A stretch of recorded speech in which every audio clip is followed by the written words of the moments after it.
여기 앉아 있는 기관장들에게 국민의 목소리를 대신 전달하고 요청을 하는데 지금 듣는 분들이 너무 결기가 안 보이는 것 같습니다. 공수처장께 묻겠습니다. 이거 공수처법이 이런 경우에 수사라고 만든 법처럼 저는 보입니다. 수사 대상이 일단 대통령 비서실이죠.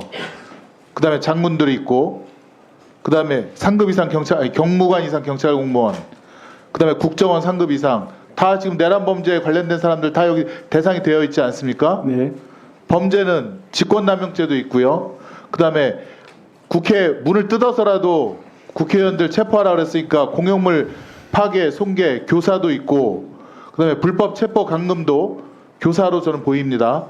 그 다음에 국정원법에 의하면 정치 관여 해서는 안 되는데 의원들 끌어내면서 정치 관여한 꼴도 보이고, 그 다음에 불법 체포로 인한 직권남용도 대통령이 교사했다라고 보여집니다. 이 수많은 범죄들이 다 공수처에 수사하라고, 그 다음에 대통령이 수사 과정에서 인지한 대통령의 범죄와 직접 관련성 있는 것도 수사할 수 있잖아요. 네. 하여튼 공수처 법률은 이 내란죄에 대해서는 우선 공수처가 임하는 수사 대상과 그다음에 수사 범죄를 기재하고 하라고 되어 있는데 왜 안 하고 있냐는 거 아니겠습니까? 네, 맞습니다. 우리 공수처는 지금 열심히 하고 공수처가 있습니다. 나서야 되고, 그다음에 박지원 의원님께서 지금 내란 수계 대상자가 지금 국가 최고의 지위에 있고 아직도 권한을 행사하고 있으니 긴급 체포라도 해서 일단 끌어내려야 된다는 거 아니겠습니까? 인신구속을 해야 된다는 거 아니겠습니까? 근데 왜 대답이 뭘 검토한다 이렇게 어정쩡한 대답을 하십니까? 긴급 체포하셔야 됩니다. 예, 제가 잘 알겠다고 말씀드렸습니다. 예. 그러니까 결기를 보여주시라고요. 이거 안 하면 오히려 직무유기라고 저는 보여집니다. 예? 법이 공수처 이렇게 하라고 다 규정을 해놨는데 왜 안 하고 있습니까? 네, 이 시급한 알겠습니다. 상황에. 네, 잘 알겠습니다.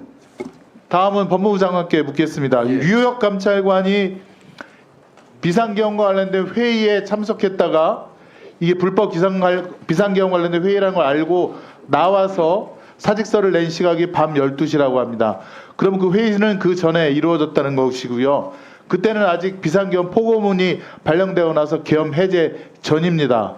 제 생각에는 법무부에서 비상계엄 후속 조치를 취하려고 모였던 것 같습니다. 어떤 내용으로 논의하셨습니까? 유혁 감찰관은 어떤 내용으로 논의를 회의에 하셨습니까? 참석한 적이 없고요. 우선 장관께 묻습니다. 예, 어떤 내용으로 논의를 하셨습니까? 제가 이건 선서를 하셨습니다, 장관님. 예, 사무실에 도착해서 이런 상황에 어떤 내용으로 논의를 하셨습니까? 지금 말씀드리지 않습니까? 어떤 안건입니까? 그걸 간결하게 국민 앞에 말씀을 아니, 해주시라고요. 비상계엄이 선포된 것 때문에 직원들이 다른 부서와 똑같이 직원들을 소집을 했고요. 소집해서 도대체 이런 안건을 묻지 않습니까? 안건이라는 게 그럼 무슨 안건 없습니까? 특별히 회의 안건이요. 회의 안건이 아니고 지금 제보에 의하면 예. 14명의 체포 대상자에 대한 출국 금지 의원님 사안이 있다고 의원님, 제보가 아니 저는 그러니까 답변을 그런 지시를 하세요. 한 적도 없고 그런 지시를 적도 받은 없습니까? 사람도 없고 지금 여러 가지 잘못된 언론들이 보도가 되고 있는데 구치소와 관련된 부분도 그렇고 출입국과 좋습니다. 관련된 그러면 그런 지시를 국무회의 한 할 적이 때 없습니다. 국무회의 할 때 참석하셨죠? 언제 국무회의 비상계엄 관련된 국무회의 하실 때 해제할 때 참석했다가 이제 법무부에 오신 거 아닙니까? 제가 갈 때는 발령 전에는 참석 안 했습니까? 갔습니다. 갔잖아요. 예, 예. 그때 안건은 뭡니까?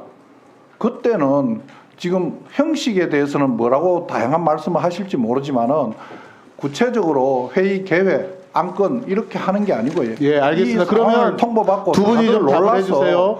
12월 여러 가지 4일 날 우려와 만류를 하는 12월 4일 날 오후 7시에 안가에서 법무부 장관과 법제처장 그다음에 이상민 장관 또 성명불상자가 모였다고 하는데 맞습니까? 그건 다 인정을 하시는 거죠?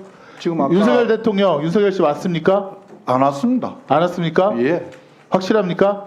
제가 지금 선서를 하고 증언하지 않습니까? 처장님, 저 할 말입니까? 가족이 지금 외국으로 나갔다면서요. 그렇습니다. 12월 8일 날 부결 후에 갑자기 미국인가요? 어디로 나갔습니까? 저희 애들이 그 사수를 했습니다. 그래서 그동안 고생해서 그 처남집에 LA에 있는 처남집에 그 전부터 놀러 가라고 여행을 가라고 계획했던 거예요. 그래서 그거에 따라서 이런 일이 있지만 어쨌든 아빠는 어쨌든 간에 중심 잘 치고 걱정하지 말아라. 그래서 여행을 간 겁니다. 상세히 말씀해 주셔서 감사하고요. 12월 4일 안가에 모여서는 뭔 얘기했습니까? 자꾸 말씀드렸지 않습니까? 그날 그냥 저녁 먹는 자리였다고요. 특별한 얘기 한 게 없습니다. 예. 그렇지만 어쨌든 죄송합니다. 어떤 사실이 그런데 어떻게 하겠습니까? 비상계엄 발령 실패 이후에 후속 조치라든가 대응 방안 논의하는 거 아닙니까? 그런 대책을 논의할 상황이 아닌 게 왜냐면 저도 아무것도 모르니까요. 이 사건이 어떻게 진행됐는지 그게 저 전혀 모르는데 아니 그런 얘기 있을 수가 없습니다. 예. 아니 다들 정확히 아는 사람들이 없는데 무슨 대응을 마련하겠습니까?